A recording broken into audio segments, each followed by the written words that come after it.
Welcome to the 6th episode of the Trucker's Bible, podcast. Joined by Stephen Dillon this evening as Don was not able to make it because of work. But we are predominantly called the Trucker's Bible, and a lot of people expect it to be just about trucking and everything. But we know people have a lot of different interests that, like, not just trucks, and like there's people who are into drifting, there's people into motorbike racing and that. So we decided to bring on a friend of ours, Kevin Keys, who is a superbike racer and just been to the TT races. Sound boys. Nice to have you, Welcome, man. Kevin. Welcome, Kevin. Thank you very much. So, you were saying there, Paul, about that, but there's a lot of truck drivers that would be big into bikes as well and ride their own bikes. So we just thought, with Kevin being so in the bike scene in Ireland at the minute, it'd be good to have him on and be interesting to listen to what he has to say and his story of how we come up bike racing and where you are at now and different things like that. So Yeah. I think it'd be good to hear your story. Yeah, it's not just going to be all about trucks. Like, No. it could be different anything. Well, I might start off with trucks. Just to ease yourself into it. You know Kevin better than I do, so do you want to lead the Yeah, way? well, I grew up in Edenderry, the same town where Kevin's from. Went to the same schools. Yeah. You would probably done better than I did. Don't know about that now. But where do we start with you? Where did it all kick off for you when you obviously remember your first time riding a bike, do you? Yeah, I suppose started off. My dad, he always had bikes around the house. My ma, their friends were always into them, and my dad bought me a PW50.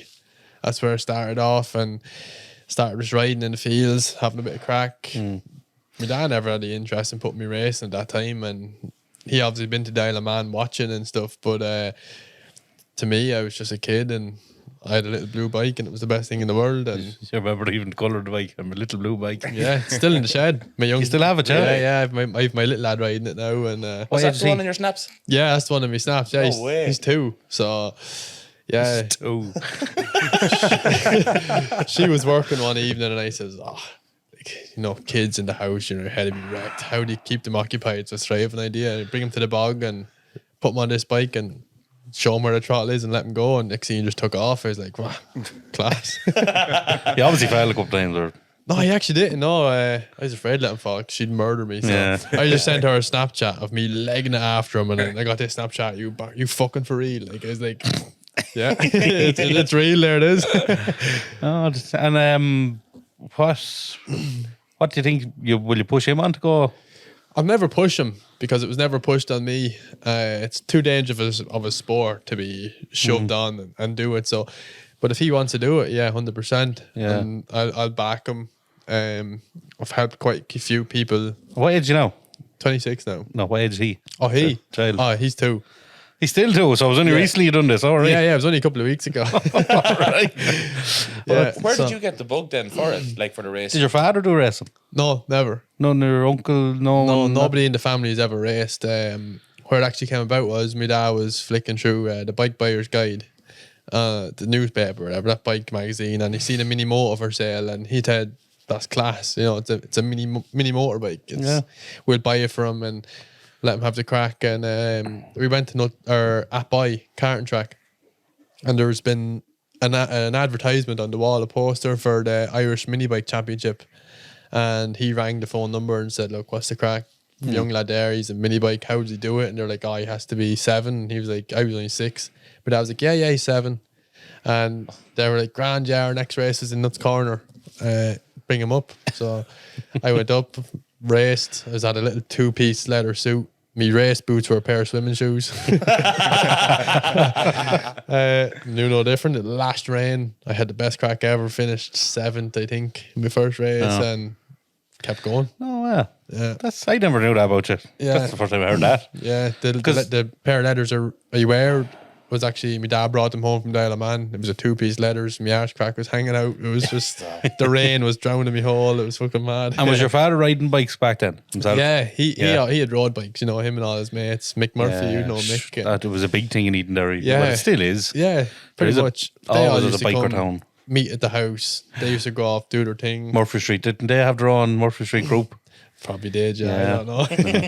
But yeah, they all used to meet there, head to Isle of Man, head to road races, head to rallies, you know. It's I've just known no different than bikes around the house, and at this stage I know no different than motorbike racing. Kind of brought up around it, yeah. So, you know, if you're around something so long, you end up hooked on it. Yeah. But the earliest memory I have of you would be scramblers. I do remember out in the Derrys. Out and the bogs, Derrys, yeah. And The bog. sure... The foundation for most of us needing our in Yeah, the bog. and all the Brereton's, remember the Yeah. Conor Brereton and all them. That's right, Do you remember yeah. the quarry up there, the back of the Derry Hills? That's right, yeah. We were still only using that up to Yeah. recently there, yeah. I remember when you used to come out, sure, waste time trying to keep up with you. He'd come by on the back with you. Look at that fucking... I couldn't even pull a wheelie. Hey there, give me a fucking quad. I want 4 wheels, I want 2 wheels. But like, say you competed in your first race then when you were 6. Yeah. And then was there a lot more of them races then?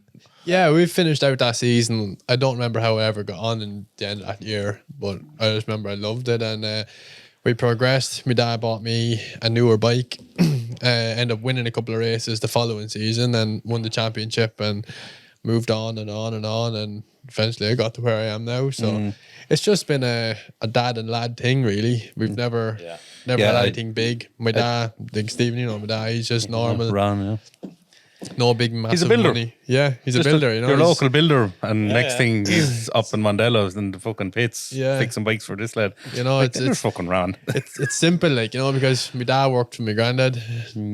It's just been my granddad and my dad. Kind of a generation thing with Just the a building, isn't generation it? thing. Now I'm working with my dad, and we've never had that in fancy, you know. It's been a van, a bike, and a dad and lad, and Sure, we've just done their thing. Was and- it even last year you were going, or this year going to the TD, you actually had up looking for a van? Yeah, I haven't even, like, an old Transit van, a 07 there, rotten with rust. Is Even- it? Yeah. You fucking trying to sell to me last I year. know.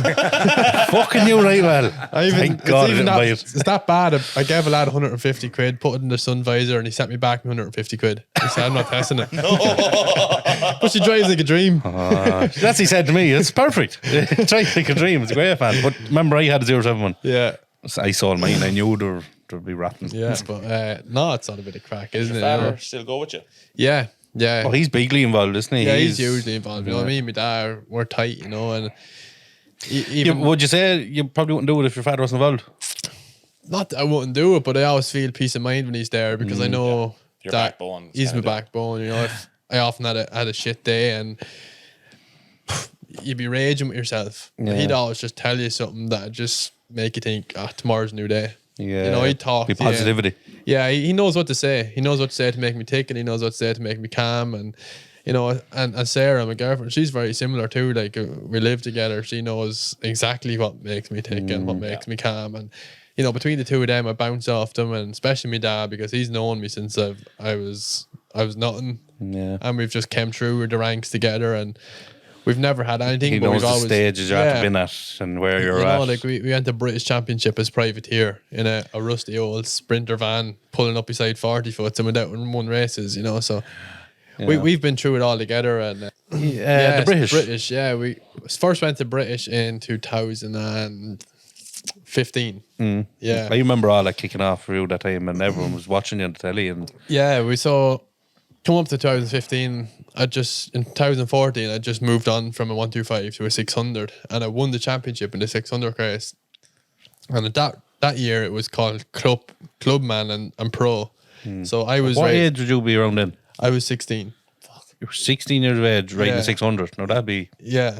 fairly So- big bike for 16 year old. Yeah, so we went into the 600 class and just bought a bike off a fella, knew nothing about it. I didn't even know how to set up a bike at this stage, so I just jumped on this thing, rid it as hard as I could, won the championship in the end of the year. Jesus. And the next year, I got promoted to the pros, so I was going to have to put a bit of money into the bike, which we didn't have. And a friend of mine who passed away, Sean Hurley, his family created a race team called Team 109. And it was to help young Irish riders get to England. So I was the first rider that they brought. And we went across to England to the British Championship, biggest domestic championship in the world. Bear in mind, you know, British Championship, British Superbike. They said, what do you want to do? I said, look, we'll do something. We'll go across. So we hired a bike. We went across to England. We flew over Where'd you hire the bike in Ireland? KTM in England. There was a KTM championship. KTM 390 Cup is what it was called. What would that like hiring a bike like that to race, what would that be money wise? I can't remember, to be honest. They sort of done a deal with the team that they helped pay for it, and it was sort of a new thing. So the Team 109 covered it the first weekend. So we went over. We flew in, Brands Hatch. Never seen the track in my life. Hired this bike from KTM. So my first scene of this thing was coming out back of a van. We were handed the bike, knew nothing about it. Put petrol in, went out, done my first 2 laps, enjoyed the track, put it on the front row of the grid for qualifying, and won my first race. Fucking So- hell. You know what that sounds like to me? It sounds like a film. Yeah, doesn't it? The young underdog comes up and gets this fucking piece of shit bike, brings it to England, wins that, then he gets a bike rented and he wins it again. He's like, where's this kid at coming from? You don't expect to do so well when you rent a bike. No, we went over. There was me, my dad. But you must have had that confidence to say, right, well, if I'm going to rent it, I'm going to win. But that must have drove you on To be to honest, say, I went over there like realizing it was sort of out of my depth. I was like, wow, looking at all these things, fascinated. Watch this on TV my whole life, thinking I want to be there someday. Yeah. you did that when you were younger. I always had. Yeah. Finally got there, looked around me in a gaze, like there's 40-foot trucks everywhere, massive millions of pounds of bikes sitting everywhere, and you're like, oh, this is amazing. And then What am I at here? yeah, basically a young lad from the bog showing up in this little van, what are we doing? And we just went out. I done my thing. Lucky enough and got on pole or on the front row, won the first race, second in the second one, and won the third one. And that was sort of uncalled for. Like no one ever you don't go over to a British Championship and win straight away on a bike you never seen before. But it was good. We enjoyed it. So that weekend we sat down and the boys said, right, look, this bike we hired, we'll buy it. So the team bought the bike, and then me and my dad funded the rest of the season. And yeah, we missed the first round. What would say yourself funding? What would funding contain? Like, what do you have to fund? Everything is your transport, your boat ferries, your diesel, obviously your insurance and your vans and everything like that. But you wouldn't have to Get there. maintain the bike. The team done that, like tires and fuel and. Oh, we pay for tires, fuel, the maintenance. If you crash it, you fix it. The team basically bought the bike, and that was your sponsorship. That was your sponsorship. So There's your leg. Do something with it. You know? yeah, so we missed the first round, which was Donington Park that year. We missed that because we were still talking in negotiations. What they were on first, we talked about maybe running in Ireland, and they were going to help me tune my 600 to run the pros, and then we decided to go to the British. So we missed the first round, went to the second one, which was Brands, won there, and then competed for the rest of the season. So I was sort of chasing my tail all year, trying to catch, and finished second in that championship, in the British Championship, and then moved on 2017 to a 600 in England. Fuck. Yeah. And what's the 600 like? To step up, like for riding a 600, what big differences is there? Massive in England, to be honest. Like, my first year in 600 in Ireland, I won the clubmans, and I was competing at the front of the pros, but then got to England and was What do you mean competing in front of the pros? What? like the clubman and the pros compete together. So the clubman, which is called Cup now, is basically a newcomer on a 600. So like you'll be moving up from, say, now they're called Moto Ones, which are 250s and 300 cc's, 400 cc's maybe. You move on to a 600, you go to a yellow plate background, which is like it's a yellow plate with your number in front of it. That's a cup rider. So you're a cup rider. It's your own championship. And where I be a pro rider now in Ireland is basically who's ridden 600 before and has proved himself in the cup. Yeah. Right. So that was, I went from there to going to the 390 Cup, running at the front, to the 600 in the British Championship, which was like a massive eye opener. And it was it was a mentally hard year too, because I've always been pretty competitive, running at the front to hitting the deep end in the 600 class and running in the top 20s, couldn't break a top 20, crashing my brains out, trying to do stuff. Signed that year with Appleyard, Macadam, Yamaha, I remember that, yeah. who were a well-established team who had like world-class riders riding for them at the time. Likes of who? Likes of Danny Webb, who would have rid there, Luke Hedger, like the Irwins. Yeah? Yeah, they're serious riders went through Macadam, like Jake Dixon. And was is actually that in where they Moto2. started off? Yeah. Yeah. Like there's Jake Dixon, who was he's in MotoGP now. So like Macadam Appleyard were like a serious team. And I went in there completely naive, Steve Plater, who was managing us that year, who's a former British champion and TT race winner, Northwest race winner. I got on really well with Steve, and he actually got me the help to get the Appleyard ride. So I had to give them £25,000 to ride for them. Fuck. Pay them. Yeah, I had to give them £25,000. I rode for them and basically crashed my brains out all year trying too hard. And rode most of the season injured, like broke my wrist, rode with a broken wrist. Yeah, I remember your dad was coming out about you. You didn't even know it was broke, did you? No, the first time I knew it was broke, it was when I was actually in the 125, just going back again. But it was actually, I crashed and broke the wrist, and I was battling for an Irish championship. And I had to cast on a week and a half. And I was like, my dad, will you cut it off? He was like, no, I can't cut it off. Like, he says, your wrist just broke. And I was like, we're racing this weekend, I need to cut it off. And he was like, no, refused. So I was trying to think, how am I going to cut this thing off? The hacksaw, like I cut with a hacksaw. So I knew the next best thing was a nips for cutting lead and steel and stuff. Went into the sheds, I was hacking away with this nips, and he came in and caught me. He was like, right, sure, it's halfway off now. We may cut the rest of it off. Cut it off, went out and raced that weekend, and we won that weekend. And So it was my right hand. And rattle. I didn't want to do that in school, so I kept the cast and duct taped it back on for Monday. Even builders, you think you would have mixed up a bit of fucking concrete and sealed it up. Yeah. So now going back to 2000 and But it was worth doing. You won that, and Yeah, what did that mean for you then when you won that? that was just moving on in class. Then it went on Yeah. from that. That was the production 125. That was my first season there. Moved on to the Do GPs. you reckon if you didn't go out and race that weekend, would things have stopped for you? Probably not. You know, No. I was only a 12-year-old that time. You know, it's just I was just a kid. All I'm thinking is here, I'd make some film out of this fella. Did you see the new Gran Turismo film? That's what's making me think of the true Yeah. story about your man coming up under it. And the game was Man, me and you'll talk after this. Yeah. The production company. Yeah. Fucking hell. Can I just ask the race you missed in Donington? Yeah. Because obviously it was the start of the season. You came second at the end of that season. By any chance, if you'd have won that first race, would you have won the season? Yeah, definitely, because it went down that tight. I'd won a good few races that year. Cameron, who actually ended up winning the championship, in Cadwell Park, it's an amazing circuit. It's the one, I don't know if you've ever seen it. Did you ever see the guys did the big jump on the short circuit? Like, it's class. But I call it Badwell because I always have a shit weekend there for some reason. But I love the place. Yeah. It's class. But that weekend in the KTMs, it went down to like 3 points between me and championship leaders after catching up that much. And if I had to win that weekend, I would have took the lead in championship, and that would have been the You're out of Belgium again. Stop me, son, sorry. You blocked it that time. that would have been it. Like, you know, if I could took championship lead and maintained the lead, but I crashed, and Cameron ended up winning and pulled a good gap from me. Pulled 25 points of me again, and I couldn't get it back. So that sort of hampered me there, and we went to Silverstone then, and there was actually Silverstone was that year, but the KTM, there was KTM RC Cup all over the world at that stage.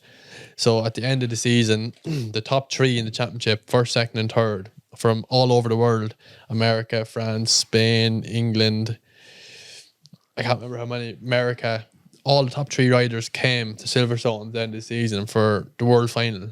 And I got to race in that, and I led the world final for a couple of laps, and ended up getting second in the championship, in the British Championship, ran at the front. But it was crazy. Like, it was probably one of the most craziest races I ever had, because every bike is identical. Like, you know, in super sport now where I'm in, basically whoever colours. whoever's the biggest money has the fastest bike. Where on the KTM RC 390 Cup, every bike was the same, and they were dynoed. Yeah, they were dynoed every time you come in off the bike. They were dynoed. They were checked. They were It's absolute same. yeah. I think that's how you find the best drivers, though. It's saying like everybody complains in Formula One about the fact that if you've got the money, you've got the drive or whatever. Stick Lewis Hamilton in a car that's on equal par with whoever he wants to race again, and see how that goes. Look at him the last 2 years. Yeah. Yeah. He's still obviously a fantastic driver, like what he's managed to pull out there with Mercedes. And Yeah, but Mercedes had to sell him the same engine they were yeah. doing that year then. That's where he always had the advantage. Yeah. And then it's kind of gone to shit for him. Yeah. It's crazy because that race then, there was like, you have to bear in mind, there was 3 riders from every part of the world there that were running at the front. So they were the fastest 3 riders of their country at the time. And I was in the British Championship, so I was going underneath the British flag, which done my head You in. did not. Yeah, if you look, you can What a Google it. bollocks. Every Can single we stop this photo, podcast? every I'm out. single photo, I have the helmet held right over the flag on my chest. No way. And at the end of the day, then Steve done an interview with me, and he was like having a bit of a sneer, and he goes, "Right, this guy's Irish, anyone can't understand him. Just ask me, I'll translate it." So I started speaking in Irish to him. No He way. didn't know what to say in front of all these people, but that race And was do you speak Irish? just said, I just all said, "Dig Literally rich." gibberish. Yeah. Like, Doug Dean letters, yeah. What we all do. And he was standing there staring at me. He was like, I was like, yeah, fuck you. Were you made right under the British flag then? Or? I was still under the Irish because I was British Championship. I had to wear the British flag, So I had everyone had a vest, and the top 3 riders of every championship had a vest. Okay, because you compete in the British Yeah, Championship. because I was a British Championship rider. I had to wear the British one, which was just KTM RC390 and the British flag, and then like the Spanish riders had the same RC390 Cup, Spanish flag or whatever. But we had there was 3 riders from every country. The fastest 3, it was class. There was like 15, 20 of us all in a big group. Like I even remember there one lap I was 15th, and I came around on the next lap and I was leading it, and then it came down the back straight. It was such a long straight, and your slipstream affects so much, and I was back to like 10th. But it was literally like that. It was madness, and Up and down, up and down. yeah, like you bear in mind, like going across the start finish line, there was 16 of us within a half a second of each other. Fucking hell. It was mad, like it was crazy. But It's a bit nerve wracking as well when you're at them speeds. yeah, But do you get nervous at speed? not really, no. Probably get calmer at speed. Yeah, you sort of just chill out, like you're in your own little mind frame, you're in your own little bubble. It's you don't think about it too much. Say, race day now, like, does it take you, have you a program to get you in the mind frame for it? Not really, no. A lot of people have that thing, you see some people going and putting their headphones on and just I see. they're left alone. What was it? Guy Martin. Yeah. He goes out to the Isle of Man the week before and chills out. And Yeah. lives out in the wilderness for the week. Yeah. He does that. Like, some people have different things. I You love pour a slab of concrete and then pour a slab of go in and get the concrete. letters on. Just race around. Letters on, bit of dinner. Come on, Mandela. Few spuds. So morning of a race, you don't have that, and Not really, no. I just get up. you're not superstitious. No, not really, no. I always say a prayer before I get on the bike, always. And like people who have lost, like my granny, my granddad, my 2 uncles, the 2 kids I've lost, Sean, my friend from team, like Sean 109, I'd always just say a prayer and I'd mention them in the back of the prayer and say, this is what we're going to do. Keep me safe. Come with me. Let's have some fun. I'd always say that at the end of it. And I think what people said like them prayers. Now I've said them before. You find a sense of calm and yeah, that you think you're talking. Well, it Yeah. could be. We don't know. like but there's often been a time there where like I maybe had a crash the session before, and just about 4 races, it's just a pure panic, and you'd throw your helmet on, gloves on, jump on the bike, and you'd forget to say the prayer, but I'd always say it on my outlap or say it on the grid before I go. That's my superstition, I think. Just To have it said before you it's go. probably just means nothing to anyone else, but Yeah. to me, I'm after calling all my people with me, and Yeah. they're going to keep me safe. We're going to do the best job we can. But other than that, like, I'm pretty chilled out. I love having the crack. I hate sitting on my own. I hate this stuff of I'll leave him, let him be. Yeah. Okay, yeah. Come He over, have a used to chat. gather his thoughts. Yeah, and come have a just, chat. I just love, like, even when people do say that to me, my dad sometimes, like, you see he gets nervous. He's like, just leave him alone, let him have a minute to himself. But I always get up then and go chat to someone in the garage or chat to me dad or chat to someone, because I often notice if I think about it too much, it's when I go out Worse. with my right shite. Because I'm after overthinking the race. Yeah. Like a prime example last weekend. Yeah, basically, like last weekend, I had a shit weekend. Well, it was So a where good were you weekend. last weekend? You were in Mondello Park yeah. last weekend, yeah. So I went out in the Super Sport first race, and I just had it in my head. I went in, I was leading the Like Mondello be your home. Yeah, You think you'd have the track like that? yeah. I was leading the race, or I was leading the Super Sport Championship by 1 point, and I went into that weekend leading the Superbike or in second in the Superbike Championship by 1 point. So I was leading 600s by 1 and second in the thousands by 1.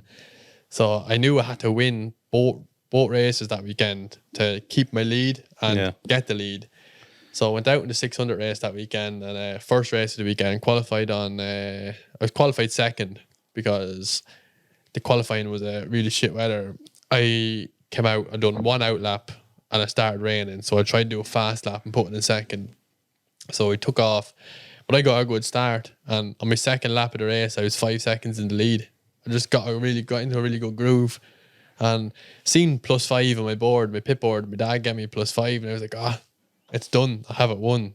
And I think I chilled out a little bit too much. And there's a long left-hand corner coming back. You go back with the grandstand, round to the right, and back on your left.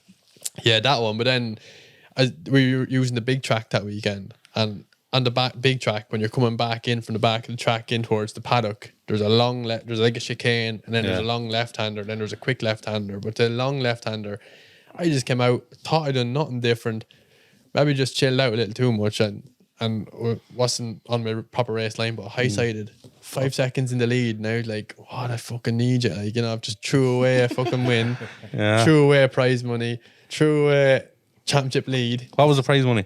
It's only 150 quid, but still. It's money. When you're getting out just on about that left-hand bend, I'm nearly sure I drank pints of BM there 2 weeks ago. You probably did. Bend. I think that's the left-hand bend they had. Well, that's what it fucking was. You spilled pint in that before, wasn't it? You owe me 150 quid. I actually think I got a bit sick. But did you get a bad crash or?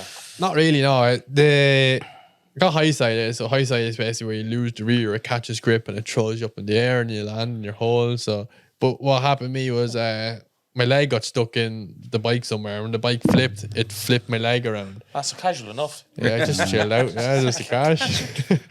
But I struggled with a knee injury then for the rest of the weekend. But just orgone, horsed the painkillers in. You went back racing, obviously you were racing again. So I went out in the superbike race later on that evening. Was second in the superbike race, and then the following morning woke up and I was in bits. After sleeping on the leg overnight, I was in the bits. I couldn't even move it. They always say the next day or the second day. Yeah. I even said to the team, team wanted me to pull out. They were like, look, if you're too bad, just it's all right. We'll just forget about it. We'll go again next weekend. I was like, no, I can't.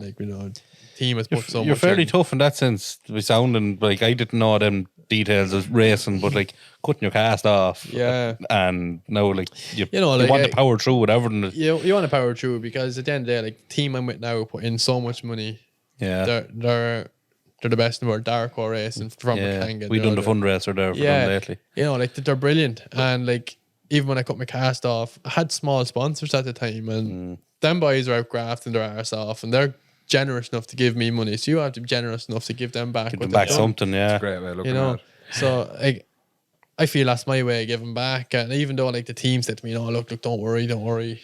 I'm sure you'll have your racers that probably be like, oh no, I'm injured, I can't race. Sorry. Yeah, you probably would, but that's not me. It's a great attitude to have, yeah. Yeah, I'm a fighter. I'll fight to the end, and if I got to the last round of the championship and lost it by 1 point, that'd drive me insane. But you didn't race in that one race. It's like if I just manned up and got on with the job. From Donington. Yeah. So I went out the next morning. Team, I was really, really sore in fairness. Got the leathers on, got a few painkillers in, just chilled out, and then got out in the race. And the first race was super sport again, and it was sore. Even going into the left hand corners, my left knee, I could feel my knee popping. And I was like, bits but I was leading the race, and I knew the boys were tight on me. And unfortunately, it must have been from the crash, or maybe I don't know, but the gear selector fell off. And I leading the race, Jesus. so that was another point loss in super sport. But yeah. Who got the bollock over that?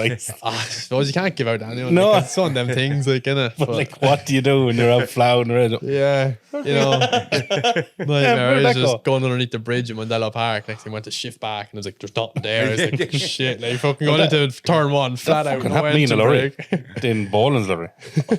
I'm coming on the N7, next when the gear sticks in my hand, I was like, what the fuck? I just had to swing in and I had to let the truck go out. Jesus. And, Does there be kind of an oh shit moment when you walk out on track on the weekend and you see it's going to lash rain or something? That get into your head. Does weather upset you? Not really. No, I like the rain, to be honest. Well, not that I like it. Nobody likes racing in the rain, but it's one of them ones where you have to really You hate driving a car in the rain. Yeah, you have to manage it, and It's Irish weather. yeah, you just have to get on with it. It is what it is. It's Does it the make same. you focus more on it? Yeah, then? definitely. There's a completely different way of riding the bike. That's what I was just about to ask you. Is when you go into a bend, say one Mondello, Yeah, when it's dry, have you gone in that you know where to go in? yeah. Like in the dry, we call it trail brake, and where braking as hard as you can the whole way to the apex. So that's full lean, scrubbing the front pushing underneath you, hard as you can, and then the minute you get off the brakes, it's just whack the throttle on. Yeah. Just let her go, just let her slide, let her do what she wants and go. But in the rain, it's completely different, you know.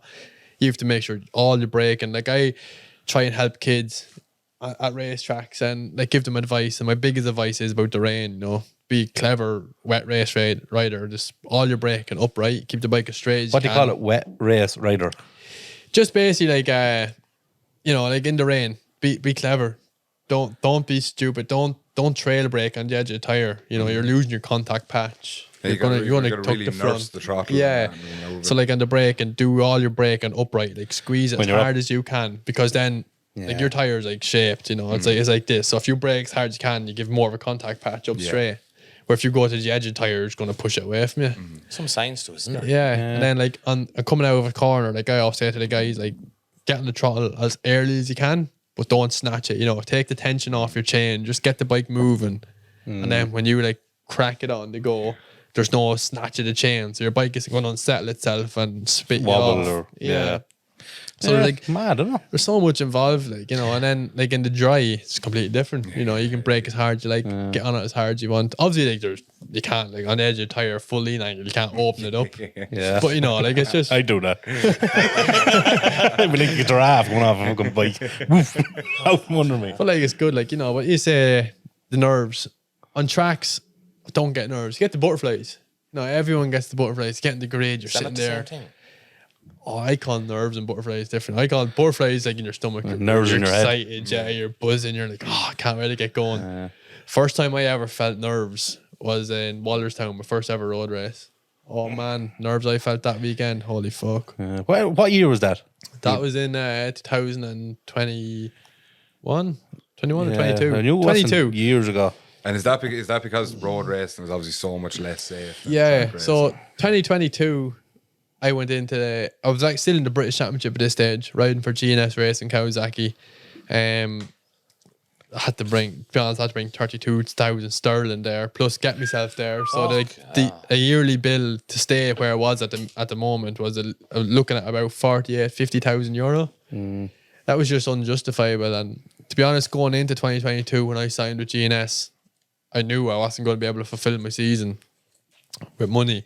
So the first few rounds I done, that wasn't including my crash damage. If I crashed the bike, I had to fix it. Like, what would the price be of fixing? Like, is there such thing as a standard crash? Like, a sliding the bike, you have fairns. No, you know, like it's a standard crash is hoping the bike doesn't flip. Yeah. No, like is it flips like you're nearly row off? yeah, like at the end of 2021, I went the whole season long and had very minimal crashes. Done quite well. Finished fourth in the championship and the British Championship, and then we done a sunflower meeting in Ireland at the end of the year, which was invited over. The sunflower would give you free entries because you're coming from England. You're bringing the team. And last race of the weekend, last lap of the race, last corner, I fucking crashed and cracked the frame. Oh fuck! No. And like the team give you £2,000 of crash damage budget, but like I'd already like done that during the season, maybe Money for a season. yeah. So like I had like £600 left in my budget. I still had to give them £2,000 additional to fix the bike. So I knew going into 2022, I was struggling for sponsors.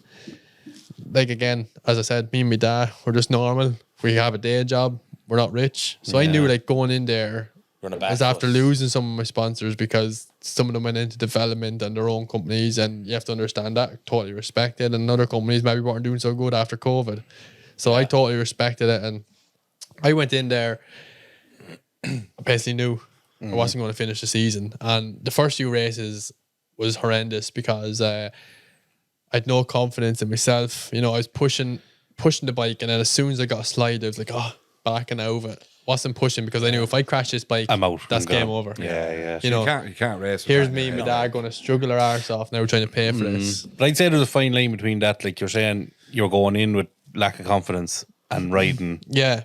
riding to your means. I went from pushing at the front of the British 600 Championship to like just barely edging a top 10 because I was afraid to push the bike because I was afraid of crashing, Yeah. you know. And then that wasn't fun. I hated it. Wanted to give up. Racing altogether. Yeah. Said to my dad, I said, look, I'm going to just ring the team, tell them we're finished. And he goes, could we do that? And I was like, So to be honest, I'm not doing this anymore. Says, you've been good enough to me my whole career. So like, you've pumped your heart out into me. Sponsors have given a lot of money. This isn't working out. I'm not putting the family into debt. It's not worth it. This isn't fun anymore, because I was coming home at that time. It must be tough to say that to admit that it's not fun anymore. Yeah, like I was coming home at that stage and my bank account was in minus. Didn't know how I was going to pay my bills. Yeah. Had obviously credit union. But you were stuff starting a young there. family as well, like. Yeah, You were- I was coming at that stage in my life and like I couldn't support myself, never mind the family. Yeah, you have to Yeah. be taking into Like, consideration where I you're going was to be. stressed out in my mind, like getting my wages on a Thursday and half it gone because I was already in minus. So paying back, I was like, this isn't happening. Like, and I was going over to England, trying to skimp on my food, trying to skimp on everything, just so I could race the bike. Like even so much that I slept in the back of the team's just box body trailer on the floor, so I didn't have to hire a hotel that weekend or hire a caravan because I couldn't afford it. Yeah. So like that's the side people don't see. People see you're in British Championship. Oh, he's sorted. Yeah. He's getting a wage. You don't. But sure, So- I even heard around Eden Derry certain people now to be like, she's getting help fundraising. He's getting sponsors. It gets mad. Like people don't Especially in a see. sport like that, the money goes so quick. Even Yeah. if you So are fast. getting that, it's gone as quick as that. so But sure, fast. like we were chatting down the way over, like you were telling me the tyre bill alone. Yeah, like for one event there, like it was like $4.5 grand. That was for TT, but You were just saying, like, the prize money for, was a Mondello there was 150 quid. 150 quid. How much is the entry fee? Entry's 230 odd quid. Before diesel, before Four tire, diesel, four Good old tire, Ireland, four good old fuel, Ireland, good 40 old Mondello. crash. Like, Like it's crazy. Like, but then is that 200 for one race or all races? that's for your meeting. Like that's for your For the weekend. Yeah. Yeah, but then that if you do it a Friday test day, that's another 190 quid. Fucking hell. So it's mad. But then See, if 1,000 I may euro give you gone Don's before number we before I went. go home. He'll sponsor you. yeah, Big Don, he'll sort me out. won't Cowboy he? dust. He's on X5 money. He's actually Two two X5s. two X5. Two X5s. Like he's on X5 money, boys. So yeah, so sponsor you. the end of 22, I said, look, I rang the team. Like the team were being brilliant in fairness. Like Mark, who owned it, he understood. And he'd often ring me like before the weekend, look, what are you short to come this weekend? And I said, X. And he'd say, right, keep it between me and you. I'll PayPal you a few quid. And he'd help me get across. Fair play to him. In fairness, he was That's the Mark. best. Who?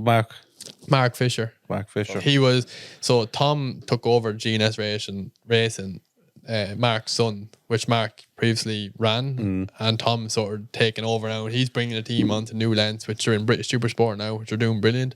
Team was amazing. Mark and Kay, it was such a family oriented team, and they were such nice people, and they've done everything they could to try and help me stay there. Yeah. But there's only so much they can do. Yeah, exactly. And Like yourself, you were thinking of pulling the pin. They have to they reach their tried- limits. They kept me going as much as they could. So I made the phone call. It was a hard phone call, it was hard on both ends. They were saying, look, what can we do? I was like, there's nothing you can do. You have bills. You have to run the bike. I can't afford to be there. Give it to someone who can, and just So you give back the bike sub then. it. Yeah. So I gave my whole right away. Left the team, What year was that? 22. 22. And then, so I'd nothing to do. I basically give up racing in 2022 and went to one of the road races in Skerries, and With your own bike. I just showed up to watch. Oh, And I have a friend there, Michael Sweeney, who'll be a top road racer in Ireland. He's a top man, like, and when he's racing Northwest previous years, I used to go up and give him a hand, bring his trolley out to the grids and stuff. And I was speaking to him, and he was like, "What are you doing?" And I was like, "Nothing." So it's just gonna be a fast track day rider. Have a few track days, have a bit of crack, and nothing. And he goes, "Oh, do you want to fancy the roads?" And I was like, "Don't know." Never thought of him. Never taught him. Never even. So he put the bug in your head. So he said to me, "Look, let's have a chat after this weekend." So we sat down. And he'd know you from riding. Yeah. He would have been watching you. Yeah, he'd know me, So I'd know like him. to and- take that kind of, to say that to you, he Yeah. must have been fairly confident in you. Yeah, so we sat down then after that weekend, and he's look, put in your application for a road race license. So in Ireland, there's like just different licenses. There's short circuit and there's road racing, and then there's a Super A road race license, which is like obviously the biggest road race license. So yeah, I put in for my road race license to try and be a senior support rider, which is a 600, or it goes from 600 to 750 cc.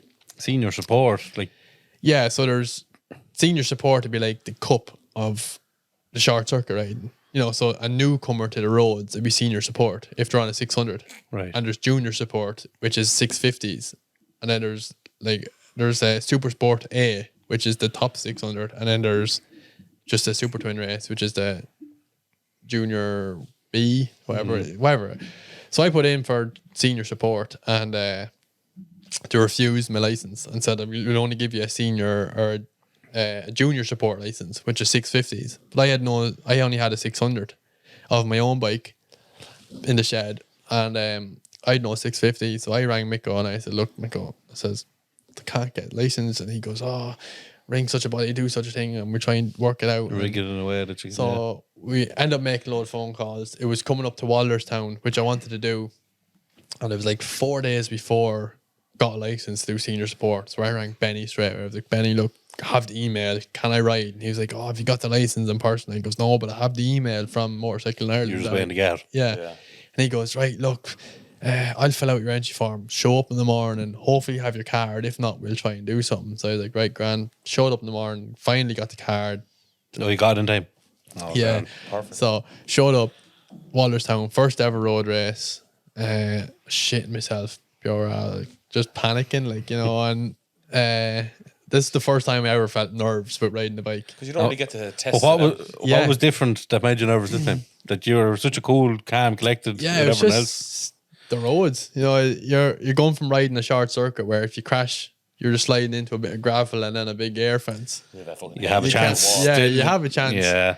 Where you go to a road race and all of a sudden you're racing down someone's main street, by their house, up by a telegraph pole, up by a farmyard in the back road. Like, it's crazy, So Miko said to me, look, there's an open practice. So you have your practice sessions, and then there's like an open practice. He's like, just follow me. Just keep following me. Just keep coming in. Miko has like 3 or 4 bikes. So he's like, he literally gets off one, walks around, gets on another, and his team have his bike ready, and he just gets off and goes. That's his full time. It's not, he drives a sweep lorry. A road sweep lorry for one of his sponsors, so that's his job. Yeah, it's mad, But this is his main thing in life. But yeah, I presume he makes a few quid out of it, like, because he's the man. Like, no one ever tells you to make money, but No. Is it possible to make money out of it? yeah, there is. Yeah, there's definitely. It must be. Yeah, jeez, there's lads at it years. Yeah, no, there's But definitely it's lads. an that make- adrenaline thing as well. The Yeah. lads will do whatever they have to do it. Yeah, So that's true. we went out in the Paul, I open can't practice. see you. No, I'm not moving that. We went out. Stay where you are. We went out in the open practice, and normally you're meant to just do your practice and go back to your tent. But I said to my dad, look, just meet me at the gate. Every time, meet me at the gate with fuel my bike and let me go again. So I used to come in the back gate of the field, literally right by all the burger vans, in through the people, and actually bull my way to the front of the gate. And they'd be standing there looking like, this cunt's just after been out. I'd be like, fucking get me out. So I got straight out the gate again, see Mikko on the road, get in behind him and just follow him and just keep doing what he's doing. But I remember there was a jump, come around turn 1 in Walderstown, and it's like a slight right, and then there's a jump and it's into a left right series of bends. And I was like, no way am I jumping this. Like, you're literally, bear in mind that you jump this and all you can see is a big massive hedge and trees. You need to be down. Straight into a You need left. to be down and turning. Yeah, like, straight into a left. And I was like, I'll never land this in time. And I was like, every lap I was coming up, I was rolling it and making sure I wasn't jumping. But this one lap behind Mikko, I remember he was on his 600 and I was on my 600. And he came up out turn 1. I just got so fixated on Mikko's bike that I was doing exactly what It's like he there was a doing. rope attached to you. Yeah. You were following him. And got to the jump, and there was only maybe from me to you, Paul. Like, I was like that tight on him. And next thing I seen him lifting, he jumped, and I was like, bollocks. Fuck.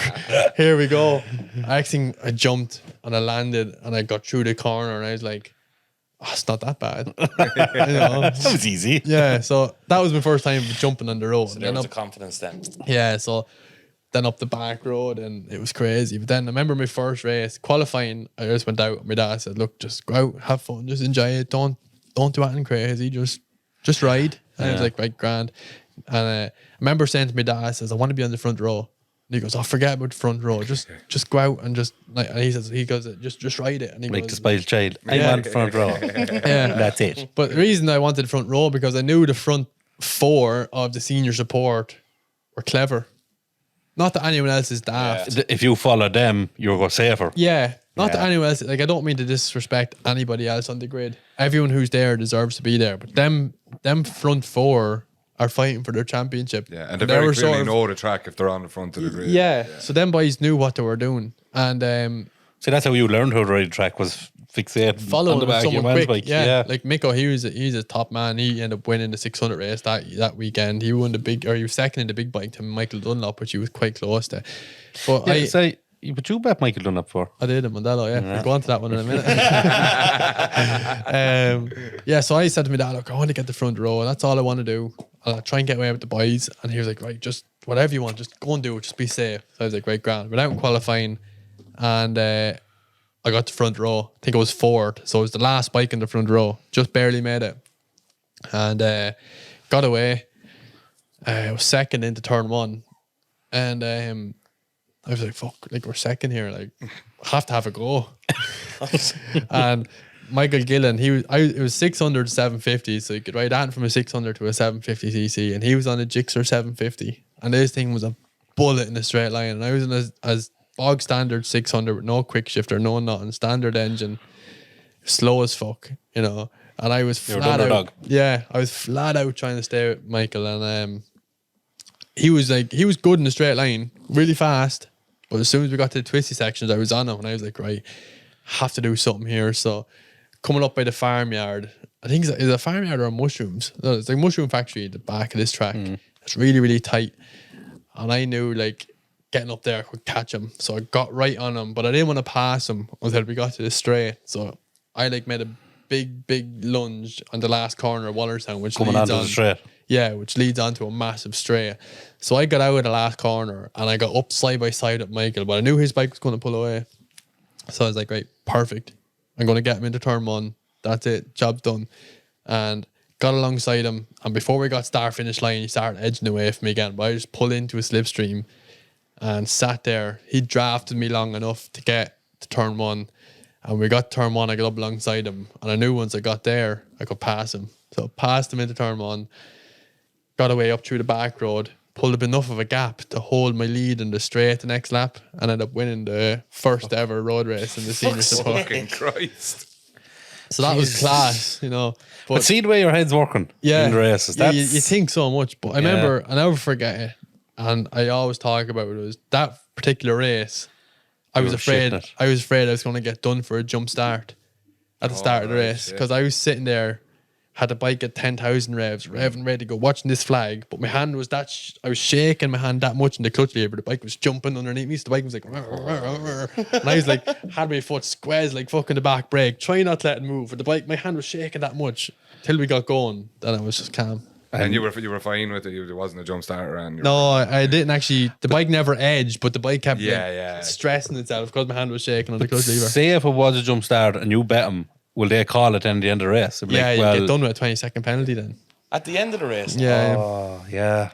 Yeah. Fuck. Do you have comms while you're racing? No. Actually? No. No, you're on your own. The only communication I have with the boys, with my dad or anyone, is a pit board. So Yeah. just give me the board, your Or this, position. or that. Yeah. Yeah. Or plus 20 seconds.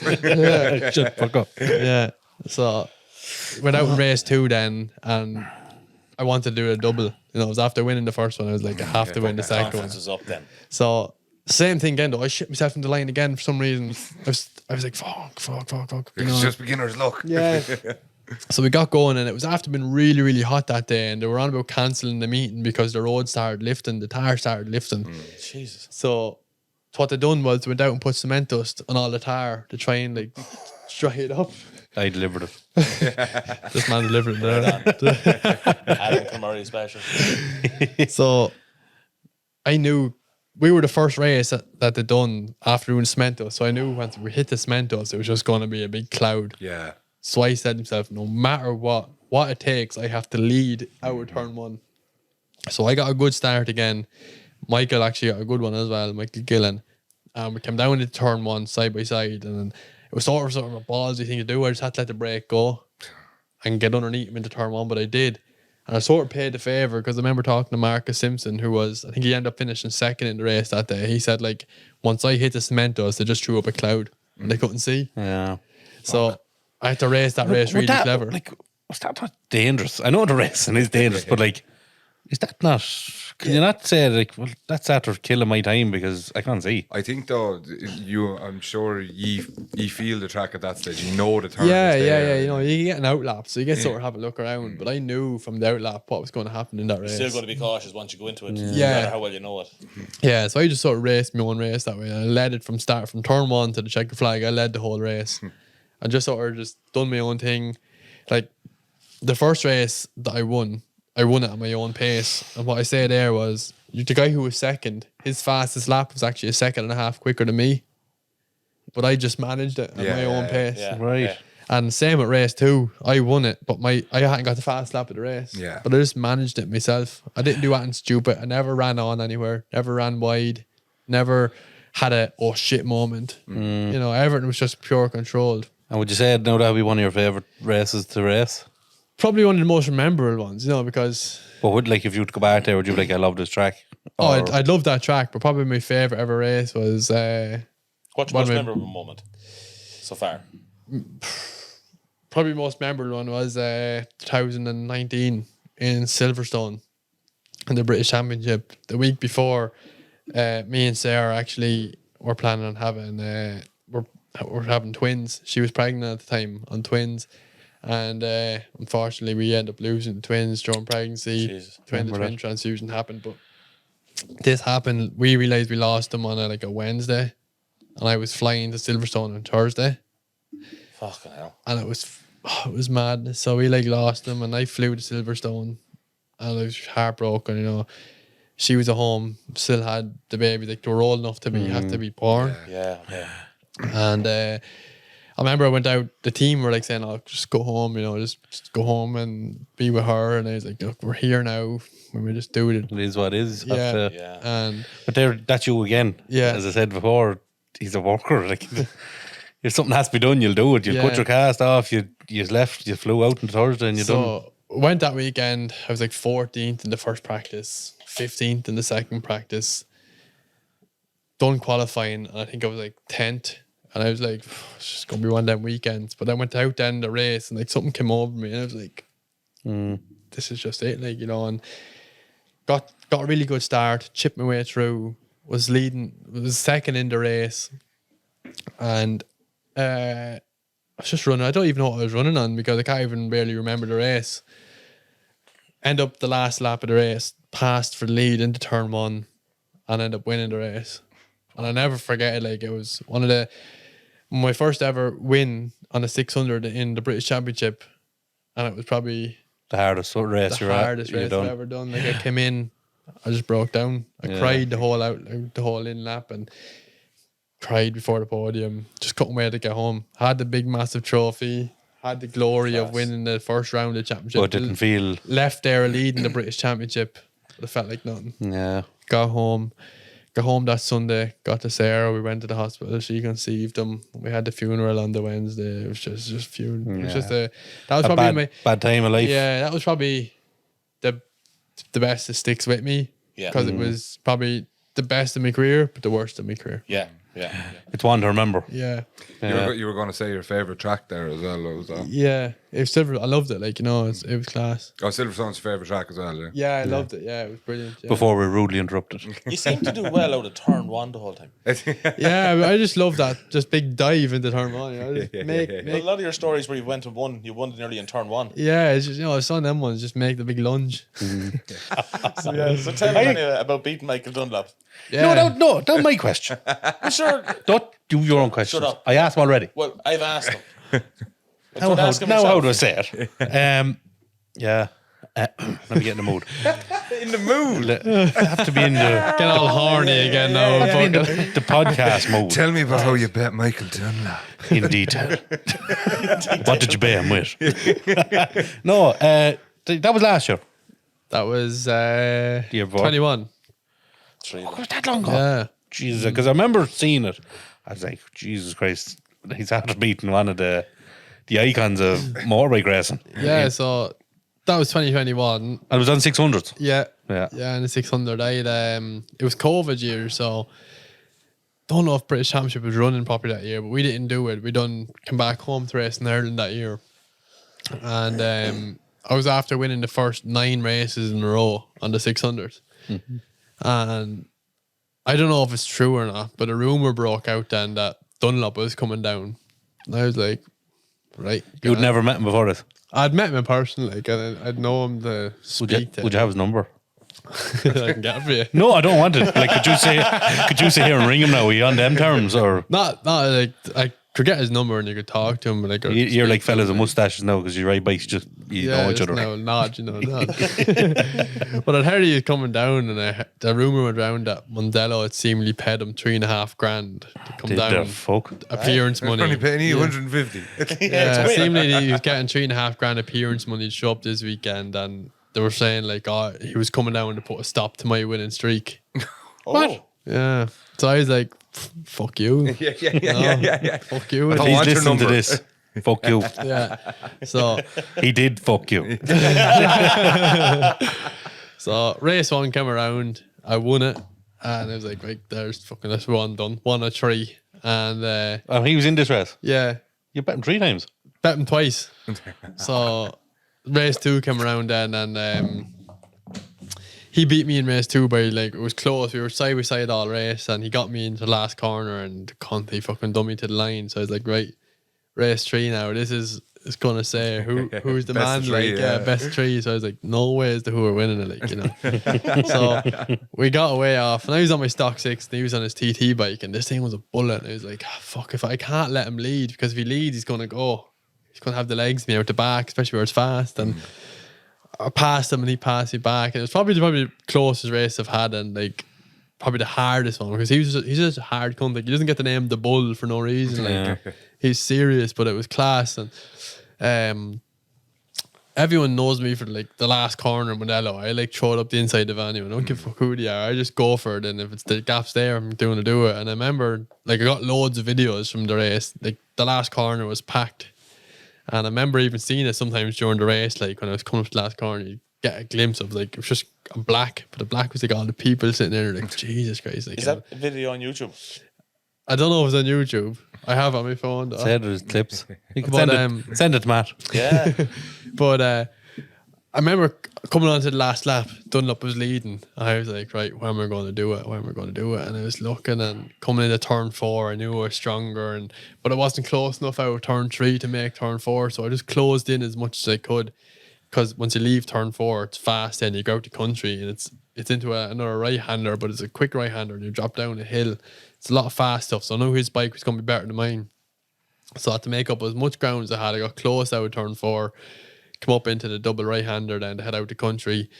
Got right on his back wheel, and there was actually a photo, like my bike's halfway up along his, we're like side by side, and I was like, right, I have him, you know, we're going to get me into turn 6. And he braked late into turn 6 to cunt, and I couldn't get any more alongside him. And so I said, my next option now is a chicane, but I lost the rear coming out of turn 4.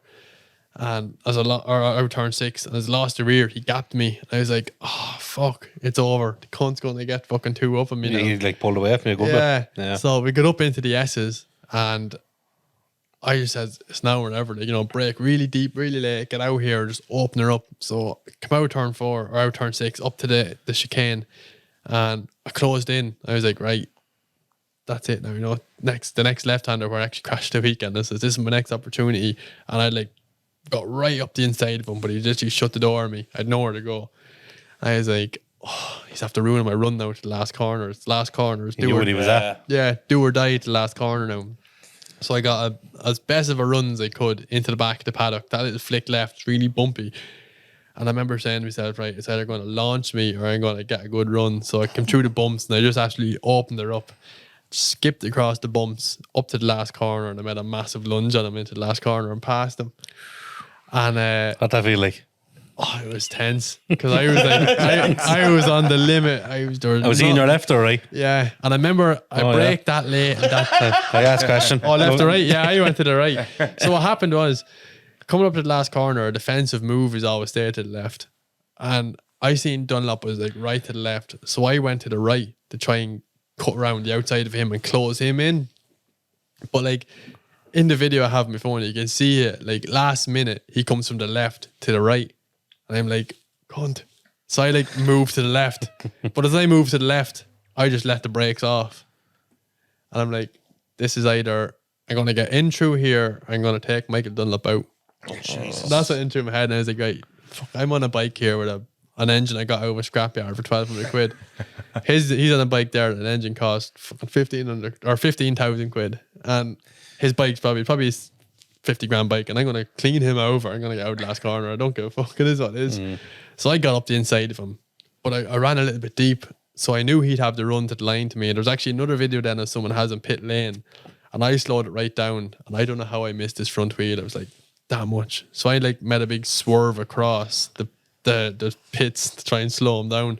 So he had to roll the throttle, and that got me to the line. But we crossed the line as a photo finish. And the photo was actually on my Instagram, I think. There's like where two of us were side by side in the line, but I get it by photo finish. No way. So that was it, yeah. The main video popping up here is Dunlop Masters rounds 13-15, and there's a lot of commentary about you at the start of it. Oh yeah, that was actually the first year I went with Darkor, who I'm with now. So this isn't that race. Actually, I no? just see it. I'm the middle bike. Yeah, I'm the middle bike there. The 55. The one with the front wheel off the ground. Yeah, sorry. That's your trademark. Everywhere he goes, look. In the green letters. Sorry. I say I do. Who's that? That's me at the back. The white bike. Sorry, Can you remember this? Yeah, I think this was the first weekend with Darkor. It's Darkor colours, isn't it? Yeah, so that's Jeez, he's Josh, some lead on you there, didn't he? Yeah, that's Josh Elliott. He was actually he came back from British Championship too, but he was actually the British Superbike Championship. He was in the Superbikes and I was in 600s, and he was actually after winning a race that year as well that he left. So See, Sorcon sponsored it. They're Darkor sponsor. yeah, Sorcon. They're trucks. Sarkon, yeah. yeah, it was a good race. They're drinking PM. They're at left standing. We had some crack over there 2 weeks ago. There's some movement though from shifting side to side. And Yeah, into the turns. Like, serious. fucking- No, Do you ever come off and your hips are just in bits? no, never. No? No, never. I never actually suffer with my body being sore ever. Like. Is that which is Dunlop corner there? Dunlop corner is the very last one. That one there at the far end of the Very, bits. very top, yeah. And that's where you Oh, done it is, Dunlop. That's where I done him, yeah. So So who's you that? did him in his corner. I done him in his corner. that must have felt even That's better. when you were telling me that story. I was like, I think that's called Dunlop corner. So Yeah. he's bet Michael Dunlop on Dunlop's corner. Yeah, no, that was cool. Yeah, but And come here after the race. Is he airs and grace or is he? after the race, he actually had his van. He like literally packed up and went home. Oh, jeez. Didn't even get to see him. Did he talk to you at all? No, not after that race. Even on the No. podium. No, he didn't. He didn't even go to the podium. Stop. He had his money already, so he He didn't care. just And is he a fucked off. dickhead? Not really. No. To be honest, he comes across like that, but No, but like you know the way there is some lads and Yeah. they can be dickhead, probably harsh word, but just go Yeah. away from me. I am who I am. Now he looks, what I seen of him in TTs, see him stopping getting the pints, and yeah. he looks like a bit of crack. I'd say he'd be serious crack. You but know, to be honest, like he has his ways going along. Like he has his pre-race rituals, and it's obviously like, big into that, like is he? me. Like I just fucking have the crack. He just stays to himself. Like even at the TT, I seen him like coming off the podium. He literally ran straight down to his tent, ran by all the crowd, tried to hide himself, got in, got himself back out, and then back out the next race. He just did his own thing. But as a person, like after the Mondello weekend, he left straight after that last race. But then the following weekend, we went to Silverstone for the British Championship. I went over as well because I got GNIS gave me a spin towards the end of 2021 to see if I wanted to come back for 22. And Dunlop was there. And he was riding for Triumph at the time. And spoke no about her. Had the crack on pit lane, talked about that race, said how good it was, how much he enjoyed it. And he brought it all up. Yeah, we had a bit of crack about it. Like, and as a person, he's actually 100%. See, God knows, I said he ran away. And he could have been going home. He's kids, Yeah. isn't he?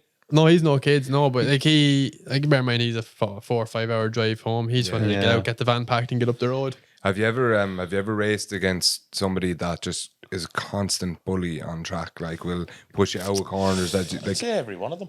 No, but I mean to the extent of that you're actually like it's. But it's I'd imagine you almost actually breaking can't the do rules. that. Yeah, there has been a couple like that, but the way I look at it is if you're going to be able to give it, you have to be able to take it. And I class myself as quite a hard rider. I don't give up anything easy, Yeah. but I'm not dirty. But if I have to be dirty, I will.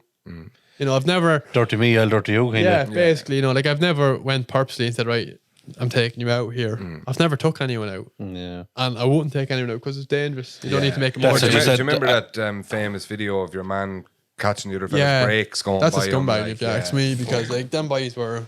That was MotoGP. That's the World Championships. That's the best in the world, and you see him doing that, and he should have more cop on. Yeah. If he had to hit that hard enough, he would have put that guy over the handlebars. Like what? Good left in the wheels of the rest of the life. 180. And straight into his fucking path almost. 180 mile an hour, and that could be lights out for him. That's what I was just saying to Paul when you asked that question. Like, you can't be that type of person. You'd be thrown out with that. No, definitely, you know, and And that's the way they have to No, do but it. do you know you always see Verstappen say in Formula One now is if he starts to lose in any way, he'll start throwing his car into the he'll clip people, and if he gets taken out of the race, he gets taken out of the race. No, I definitely wouldn't do that. I'd never hit anyone intentionally. Would there be much of that though on that end of sport? Like, Yeah, there does be. You know, there's some guys that are aggressive, but at the end of the day, it is what gets it to is. their head probably. Yeah, you know, I'd be pretty good at playing like not mind games with people. Like I wouldn't go intentionally playing mind games, but I don't. Not like McGregor going filling a lad's head with shit so he wins. Just say, Bullying like, him. the weekend just passed there's another team battling with me for a Super Sport Championship, and they were at me all weekend. Oh, we have new bikes this weekend. After putting this into the bike this weekend, after doing this, the bikes are this, the bikes are that, and I was like, see how good you are when we get out. You know? I've won on bikes. I bet Michael Dunlop with the engine from the scrapyard. I don't care what you are. So like people try and play mind games. I don't give a fuck what mind Tell you, games. it's some film I can see it. But then like we go like where else we go then? Went to this year then. It was a complete new year to me then with Northwest and TTs and stuff. What was the experience of the TT like? Amazing. It was like a roller coaster of emotion. That's the only way I can describe it. It was literally. When did you? Was there a certain day you were you like? How did you get to the TT? Were you invited? Was there a certain day that said, "Kev, when you come," and you knew from that day on, I'm going to TT now? Yeah. So the last race of 2023, which was I done the British World 100 Championship in 2023 in the Superbike, and I won the championship that year, the British one. For first season on the Superbike and the first full year with Darragh, we won the Superbike Championship in the British 100. And Miko was actually on the boat home. Miko Sweeney was on the boat home with us, and we were chatting, and he says to me, "Look, what are you doing next year?" And I was like, "I don't know. What do you do? Like, where do you go from here?" And he's like, Couple of extensions, roof valves. Why? What do you mind? He's like, "Do you fancy doing more roads?" And he's like, suppose. Like, what have you gotten thinking? And we had to sit down with a chat, and he said, like, enter the Manx for the TT, and I was like, the Manx. TT. What's the Manx?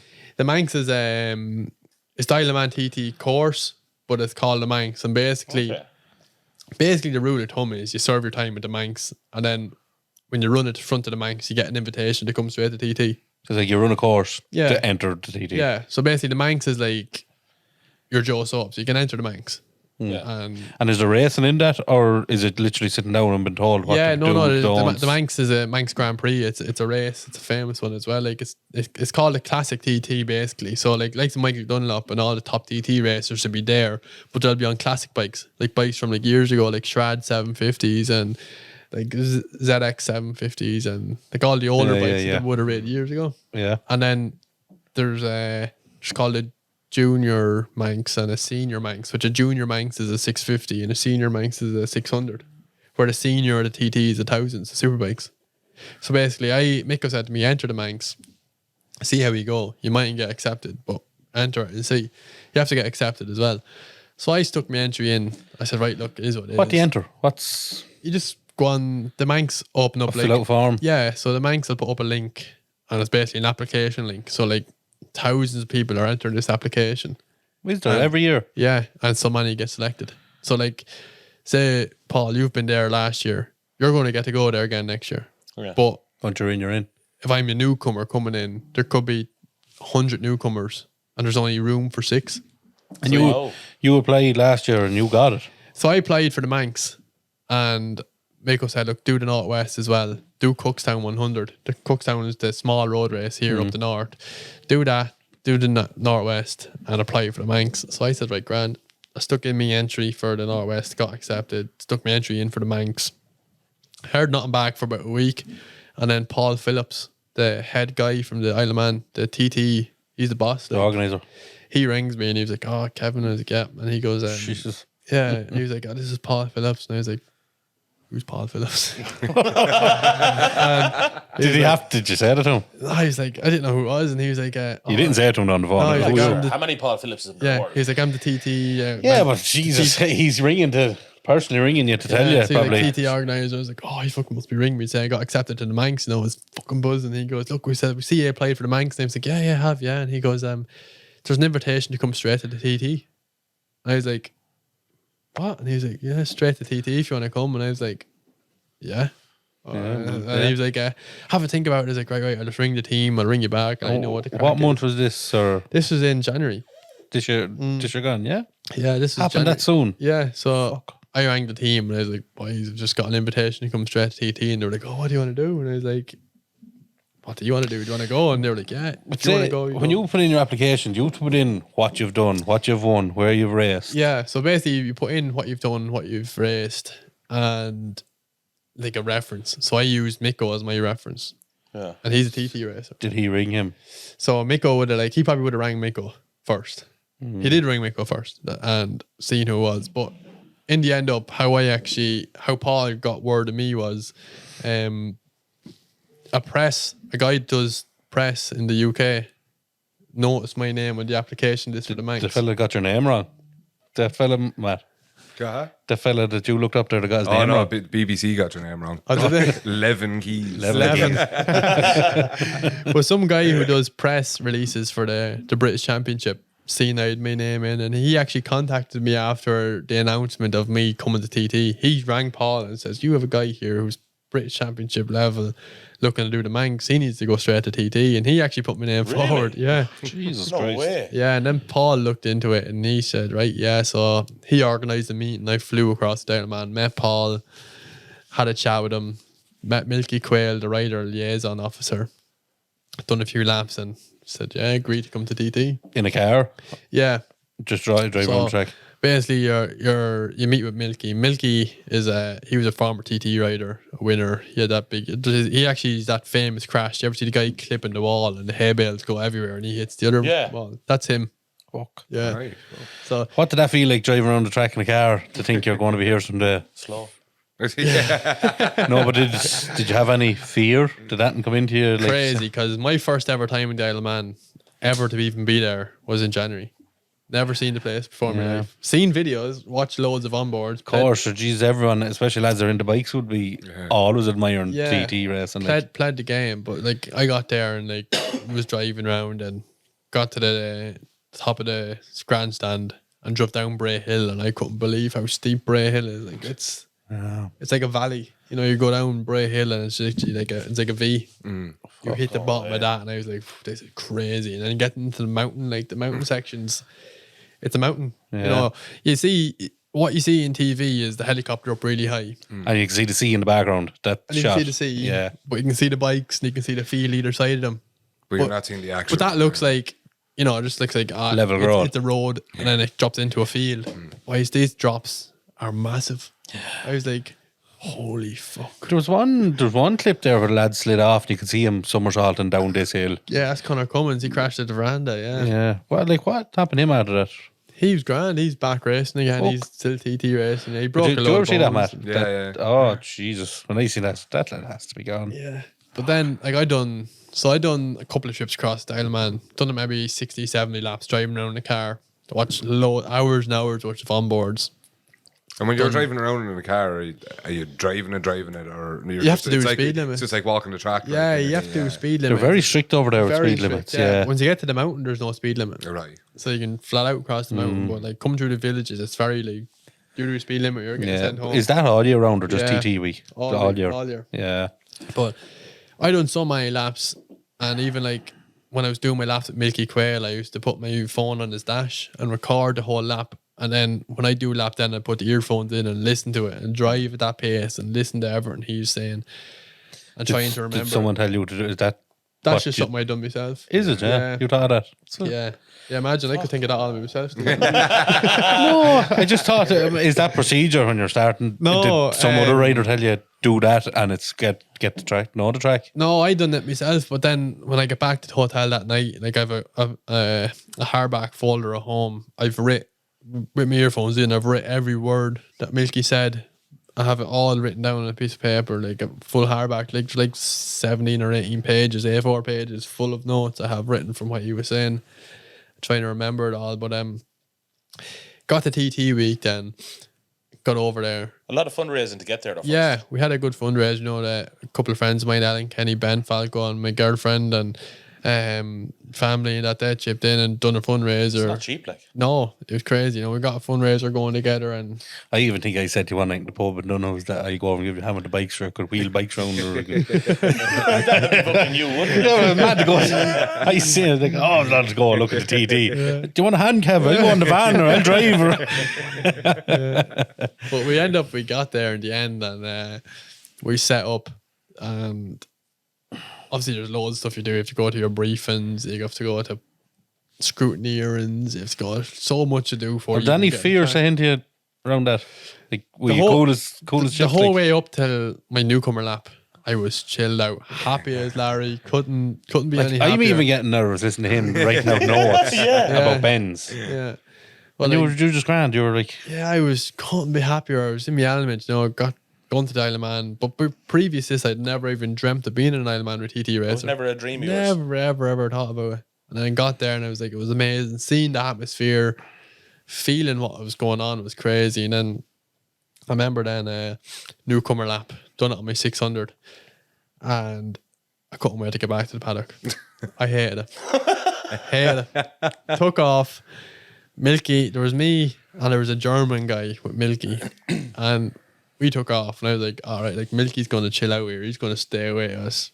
Milky was gone. I don't know. I was like, holy fuck. It was my first time in anger riding down this road and I had no clue where I was going. what's like, what were you doing? Can you remember? Oh, like, I don't know. Like, there's certain parts track, like down Sulby Straight in 600, you're probably doing 170 mile an hour, like, you know. But I froze. Like, got to the start line, waiting for the guy to tap me in the shoulder to let me go after Milky, and I was like, I froze. I just tensed up, and remember taking off away, and I was like, up the gears, up the box, down, got to Bray Hill, dropped down Bray Hill. Let me mind went blank. I was like, But see, you were saying there, And all the studying you've done. all the study I've done, it's just issue went blank, and I was like, what's next? I think calling it the newcomer lap though is kind of fucking shitty. I think that can get. Yeah. But I don't know imagine how what it could got get to in me. your head. I don't actually know what got to me, but I remember the whole lap. Couldn't remember where I was. Didn't know where I was. I was looking for things. I remember Milky saying to me like reference points, and I was looking for them and couldn't find them. I was like, fuck. And then Milky was gone. Him and Patrick Hoff or whatever his name was gone. I was like, I'm fucked. I'm going home. I remember getting back to the paddock after my lap and my dad, and I was like, well, how was that? And I was like, I hated it. Absolutely hated it. And the guy we had working with was Colin, the mechanic. He was like, just go, dude. Fucking, here's your big bike. Go and do another lap. And he's from Cork. And I was like, oh, fuck me. Like, no. but as you said to us there, on, now I've noticed that you don't actually have your own road bike for home. No. You only race bikes. Yeah. And he enjoys racing. You said that. Yeah. You enjoy racing bikes. Yeah. So when you went to the roads, It's flat out, like, yeah. you're off your track. So, you're not like, in your comfort zone. Bear in mind, like, a lot of these road racers who go to TT have a season or two of national roads underneath them, like the small road races, the Wallerstowns, the Cookstowns, the Armagh. They have a good bit of that underneath them. Then maybe a Northwest or two. Then maybe a Manx, and then go to TT. And all you had was All I had done was a Wallerstown, a Northwest, straight TT. So I was like really in the deep end. And remember getting back to you the were a paddock. proper newcomer. Yeah, remember getting back to the paddock and Colin filling the bike back up a few, and he goes, right, out you go again. And I was like, oh, no way. Is there a boat home this evening? Like, I'll literally hop in that boat and I'll be gone home. Hated it. I went out my second lap on my own. I was like, oh, fuck, like, you know. Remember just tootling around, doing my own thing. Started sort of to come, but I was really, really tense. My hands were killing me. Wasn't moving on the bike. The bike was all over the place because I was so rigid on it. Yeah. And got back, got Monday over and done with. Tuesday ended up being cancelled, and I was delighted. I was fucking delighted. And I was that like panicked. There was a girl there. Nobody really knew about her, but there's another girl called Rosie, and she sort of looks after the Irish riders. And she ended up Typical to have a girl called Rosie Yeah. after the Irish. Fucking Rosie. So basically, it was just a complete fluke. And she was like, "Well, how are you getting on?" And I was like, "Oh, Rosie, I hate it." And she was like, "What?"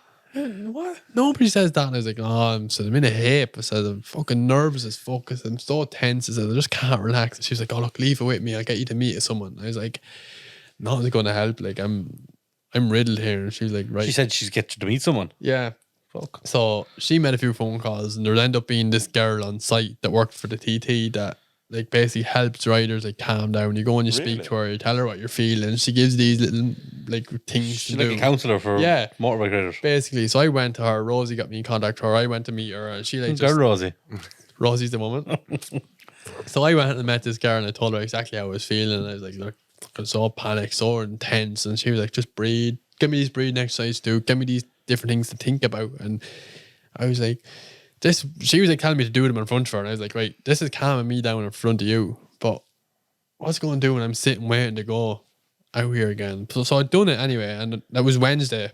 And I'd done it. And she actually, fair play to her, she came down and found me in the Par Ferme where we were sitting waiting to go, and she sat down beside me and she was like, so how are you feeling? And I was like, oh, I'm in bits. So she ran through the whole protocol again, got me to breathe, got me to relax, and got me so relaxed. Really relaxed. And I was like, fuck, like the nerves aren't here anymore. And I went out on the Wednesday and I'd done 105 or 104 mile an hour lap on the Monday, and went out on the Wednesday and done 110.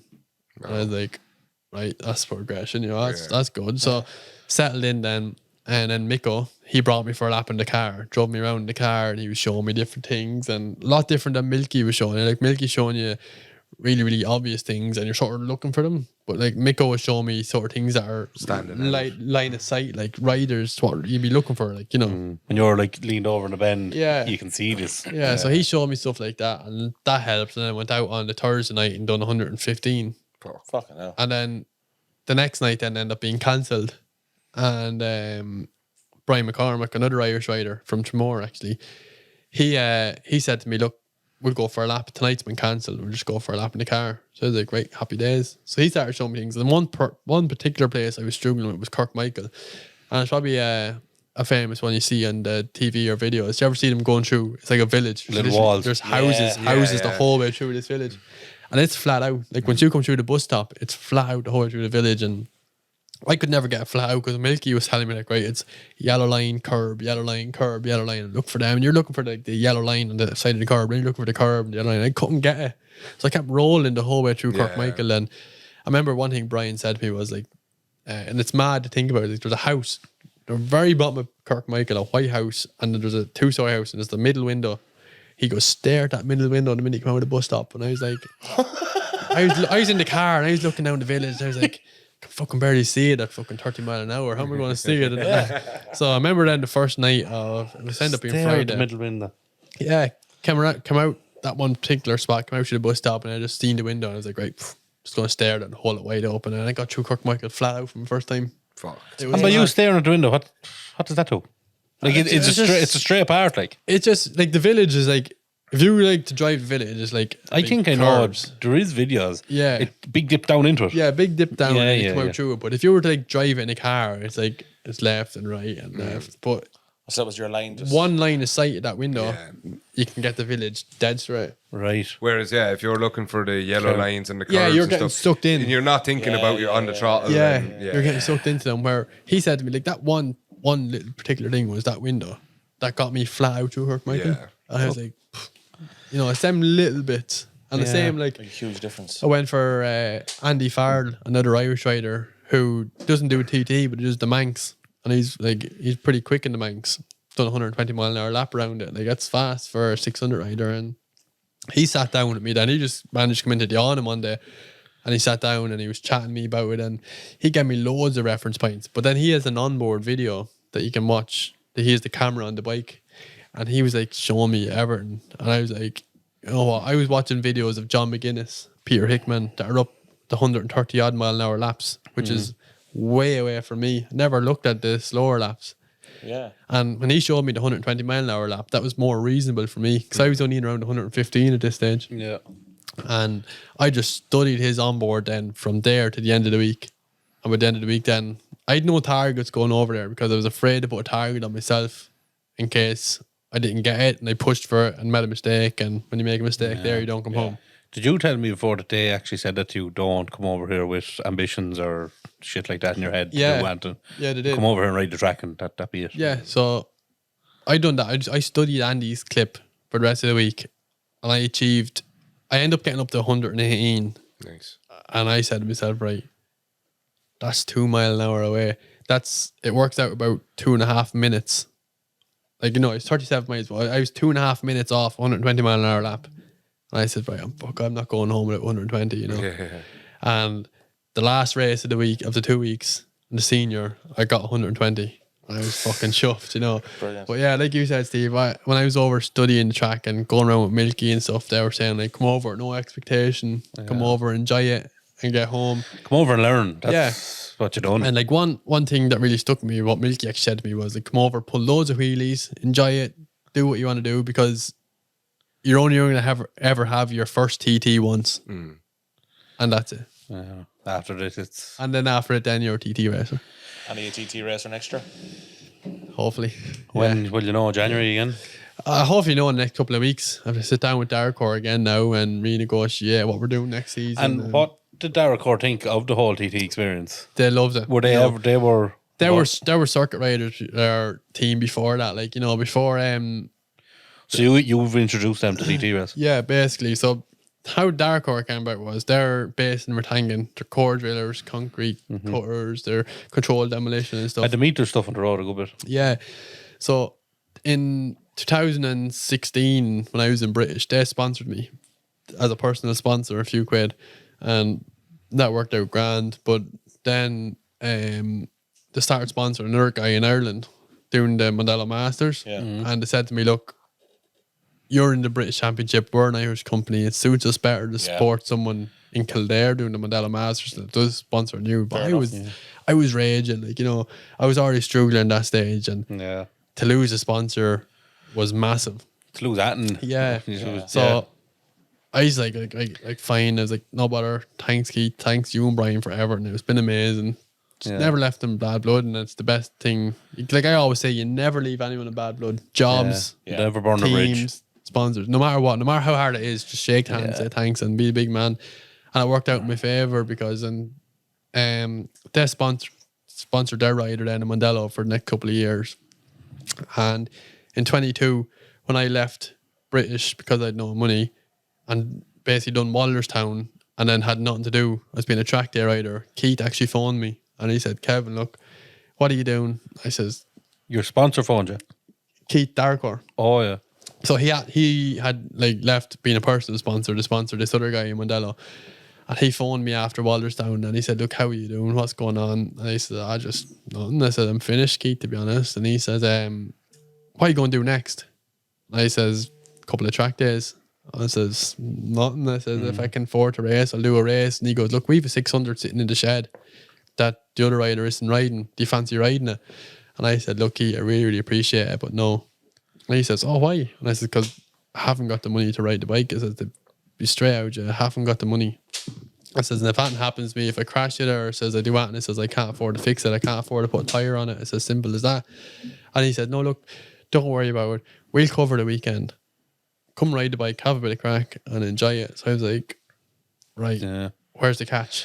You know, someone's saying to you, here, I'm after paying my life to fucking ride a bike every weekend, and then someone's saying to you, don't worry about it, ride this bike for free. I was like, has to be a catch somewhere. But there's something there with you now. There's 3 people that have contacted you and you're at nothing at the time. Yeah. You're meant to race, like. Yeah, You're meant to maybe. be at motorbike racing. So- Because, like, if there was anyone else, you won't get them phone calls. No. They're like fucking acts of Lifelines. God. Or, Yeah, lifelines. Like, you know, so And then he tells you, you go ride that bike and I'll pay for everything. yeah, so I couldn't believe this. Like, it was like a dream come true. You're racing your whole life hoping that someone gives you an opportunity like that. And I was like, couldn't believe it. Still until the weekend was over and he finally said to me, like, I don't owe him anything. I was like, wow.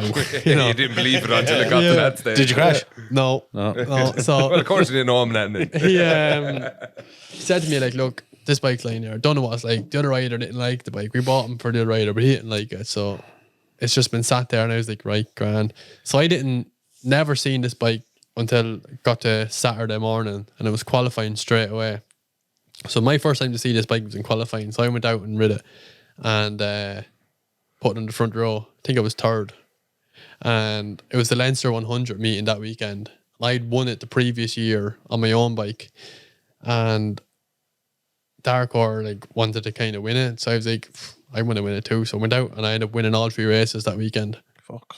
And Good start for them. yeah, so then Darkor said, to me, Say a "Look," man was delighted. Yeah. yeah. So then Keith and Brian then said to me, "Look, what do you want to do now? Do you want to keep coming?" And I said, "Look, what do you want to do?" He says, "Your bike." And he said, "Look, finish the year first and we see where we go." So we finished the year out, end up winning. There was 6 races left. I think I won 5 out of 6, maybe towards the end of the season. And they were chuffed. And ever since I've been with Darkor, and they've been amazing. It's been the best. You've best introduced them to TT. Yeah, so we done. That'd be huge for them, wouldn't it? Yeah, so like they've just done Mondello before now, and since I've come aboard and we've branched out, we've went to the British World 100. We won that Superbike Championship first year running. Dark Horse first year in the British, they got a Superbike title out of it. Loving it so. Yeah, then we went to this season. They're leading the Superbike Championship now at the minute in Ireland. And they're second or third in the 600s at the minute, but I'm sure we can crawl back and get the lead in that again. Got Northwest, International Northwest 200, their big road race. Got there, we got 11th there in the 600. Cookstown before the Northwest, we got 2 wins there. Gone to the TT, done 120 mile an hour lap, and it's just been a really good year. So How many wins have you had in total? I don't know. Honest to God, I don't know. I really don't. I don't even know how many podiums I've had long. And just go back to TT. Like you're waiting to get word the next couple of weeks. We're going back, and when you go back now next year, it's a different kettle of fish altogether. Yeah, if I go back next year, Will you have Rosie? I'll make sure Rosie's there. Rosie with my life. She wasn't there just because you're a newcomer. She'll be there. Yeah, she'll be there. Yeah, she's a southern, like she's the Irish. Like I think England have one as well, and then like Ireland, like the riders have Call this person. Anne. Her name is Anne. English Anne and Irish Rosie. These people, they're like there, like so. If anything happens, and like Rosie's sort of there if anything happens me out in circuit. She's the first person that's going to ring my family and say, "Look, come to such a place." Right. Okay. She's the newsbreaker, Well, but she's also the person who helps. Touch wood that never has to happen. Absolutely. She's the person who we come to too as well if we need any assistance. Like, if our star permission's not coming through or we need to get something from them CUI, she'd be the girl. She basically, she's our secretary. Yeah. So the next couple of weeks I'll have a chat with Darkor. We're going to see what happens. My agreement contract this year was to win both championships in Ireland, which were well underway. Touch wood, keep going. Yeah, so Where's next? next is back to Mondello on the big track again. Next weekend, is it? No, 3 weeks time. 3 weeks. It's a holiday, so. Yeah, a bit of a break now, yeah. Will you go on a motorbike at all till then? No, probably not. No, won't get a C-bike till I get back there. Just back on the blocks and the And you tools again. You'll just go back in and be straight back in the saddle, and Yeah, just straight back in. you don't lose it, or you don't have to go up the day before and train yourself. No, or- we normally go on Friday to jump on and get a bit of seat time, but like Sarah at home, like straight in, no kissing. Oh. cut. Jesus Christ. And for anyone there that maybe hasn't followed you before and that, have you any socials there for people to follow you on and follow your progress? Yeah, we have Facebook page there, Kevin Keys Racing, and Instagram there, Kev Keys 5. So yeah, Any jump merch? on there. Yeah, we've Paul loves on. merch. Yeah, Give Paul all t-shirt. those merch. Yeah, Love merch. Sure, isn't he going to go to Jenny Clegg? yeah, Jenny, she's Yeah. she's gonna be doing my merch. Jeez, Paul, you are some push man for work. Yeah, I feel like Jenny Clegg should be sponsoring this fucking podcast at this stage. Jenny You fucking tip her a take show t-shirt. I've been in touch with Jenny, so yeah, hopefully the next batch, she's going to be the merch dealer from now on in. So And come here, what do you think? Like, what is your outlook for the future? give up the blocks, race Yeah. motorbikes. Would you like that for? Yeah, I'd love it. Full No, time. that's the dream, But is there any motorbike racers sitting at home now with no yeah. job? Yeah, plenty. Like lads in TT and stuff. Yeah, TT, like John McGuinness, he's fairly. he's a millionaire. Yeah, he's millionaire. from racing. Yeah, from racing TT. Would Michael Dunlop be a millionaire? Oh, he's close. He's definitely a millionaire. I'd say. Yeah. Yeah. And you wouldn't think you'd see him there. No, like Just- like I didn't realize the prize money until I put my entry in and seen it. But like the senior TT win is 25 grand. Stock 1,000 win is 20 grand. Super Sport win is 20 grand. Super Twins 15 Michael grand. Dunlop gets them every He year. wins them How every many year. did he win this year? He won like he won 5 this year, didn't he? And then his parents' money, I heard this rumor in the paddock as well, but I'd say it's true. Like he got 110 grand of parents' year. money to come to the TT. Like it's massive. And then he gets his wage off sponsors, and But then he's the whole history with he's TT. the man. He's the TT man now, isn't Yeah. he? Most successful Dunlop ever rider family, around they are Yeah. TT. there. Like Yeah, he's the most successful ever you rider. could say they nearly own the Isle of Man. Yeah, they like wouldn't you be mentioned held without you them mentioned there. Isle of Man to anyone, like Dunlop, Yeah, you know, yeah. straight away. Did you ever watch them, Matt? The sort of Paul, any the what documentaries they were doing? Road and stuff Road, like that. yeah. No. Oh, they're very good. No, somebody was telling me recently about this version. It's like Drive to Survive, but it's for MotoGP and TT and stuff Oh, like yeah, so. yeah, and, yeah. I definitely, it's something I wanted to have a look The into. Dunlop program, Road. It's actually on Netflix. I think that's brilliant. No, I like Guy Martin. Yeah, Guy Martin's a legend, Martin. isn't He is there's just something Closer about to Guy the Martin. edge, yeah. Yeah. He's that calm. He's just that chilled out, isn't he? But he's that chilled. He's nearly in a coma. Yeah, He's yeah. fucking- he's spanner in there. He's working on trucks like he is mechanic, yeah. Scania mad. He Yeah. that the 143, the Super 500, and he like does YouTube video. And I looked up Guy Martin. It's all about bikes now. Fucking everything about lorries. Lorries. He's all this like you get into real detail at the bonnet of the lorry. You open up and showed the foam and the inside. He says, "See that foam? Money can't buy that now." He says he's so mad about. Yeah, Scanias. he's insane, isn't he? As that thing about going over to TT, he goes over the week before in the caravan or the van. But sure, he's went on and done. What's that with the transit he done? Oh, the record breaking world speed Fastest records, transit. fastest transit. Yeah. and, yeah. Fuck's sake. Even that thing he done, what? He's Much the rust was in that. fastest ever. Oh, Well, on about Kevin's one. This is Guy Martin's one. Maybe someday passes. Kevin might have one like it. But what did he done? What did he do there? even cycling the push bike, wasn't he? He's fastest ever cycling the push bike. He's mad. Yeah, mad cunt. He is, but then like he's gone out with TT now. Yeah, he's making his money off programs now. Yeah. But he made himself out TT. Yeah, yeah. TT racer and stuff. And What year did he finish? I would have gone to say 2000 and didn't he do his last one? 14? No, I was going to say 2020 maybe or 2019. Was it that close? Yeah, he came back and then he crashed at the TT the year he came back with factory Honda and he never went back again. But I remember seeing an interview with him that, or maybe that's what I'm thinking of back, was it 16 or something? He was nearly beating Michael Dunlop. Yeah, and he was close. And did he miss a year and come back? Yeah, That's I what think they done. Yeah, But I remember seeing that interview. he's and he's a good few podiums. Yeah, but he's just and- mad, like he's He'd won bad crash. huge one. Yeah, Explosion. that one. big fireball. That's him. Yeah, That was, but it's mad. Like he's a TT rider who's had podiums. But yeah, if you see interviews with me, he'd say I'm not a TT rider because I never won a TT. he's never won, yeah. But I remember that interview. He says, "I'll keep going till I win one. When I Yeah. win one, I'll stop, but then just give up." He gave up then. Yeah, He was just he getting. had family then, didn't he? He's married. You think he's Yeah. married now, or else he's I don't know. his girlfriend's from Skerries though, Sharon Comiskey. She was actually the chairperson of the Skerries 100 Club at the time. Yeah.